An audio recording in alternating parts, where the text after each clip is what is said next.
Welcome to another Planet 6 parts video. Today's video, indicator wiring or turn signal wiring. So this video is about testing the actual switch. So let's say you get a new wiring harness or you're having trouble with your indicators and you're wondering what's gone wrong. So where do we start with it?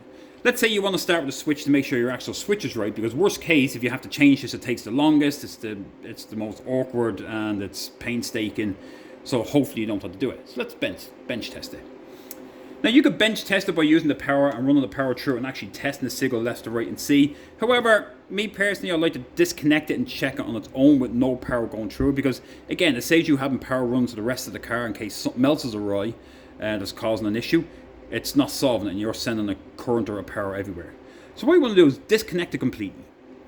Pull the three wires off. So the three wires you're looking for is a green with a brown tracer, green with a red tracer, green with a white tracer. There's another train again. You will find them in a big bunch behind your speedo, with the same bunch of wires for your dipped headlights with the red, blue, red, white, and so on.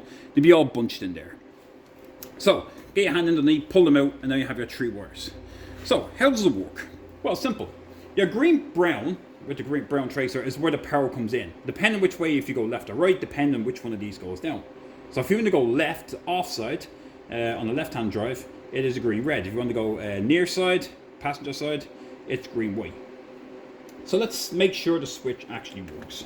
So here I have my tester, and what I'm going to do is I like to put it on audible.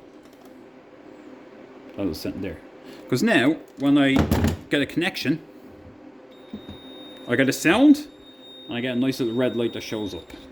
So I know I have a good connection. I'm not trying to find out how many amps of voltage are going through it. I want to make sure I have a good connection. So I'm going to hold to the green brown, because that's my main one in. And now what I'm going to do is it's in the neutral position, so there should be no power going to either switch. If you did, well then something was wrong. Obviously something's miswired, or the switch now is absolutely crapped out, that it's pinched somewhere, that it's bare wired and they're touching. Now I'm going to go to the off side, which is green red, or driver's side if you want to call it. I have a good connection. I'm going to check the green white. Nothing. Okay. Now I'm going to go near side. Check the green white. Good. Check the green red. Nothing. Okay.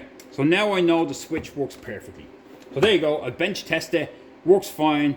I now connect it back up. I know if I have a problem with the signals, it's not that. So at least I know, yes, you don't have to rip it all out.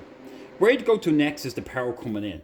If you have good power coming in and it goes down, you have to work your way out. So check your flasher units.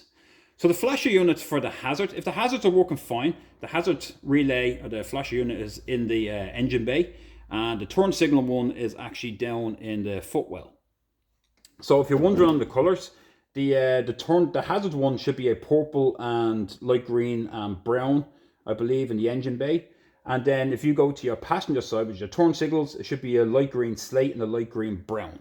Make sure they are connected on the right side. So if it's backwards for some reason, the light green slate is on the B, so B for Bravo, and the load side, L for load, is your light green and brown.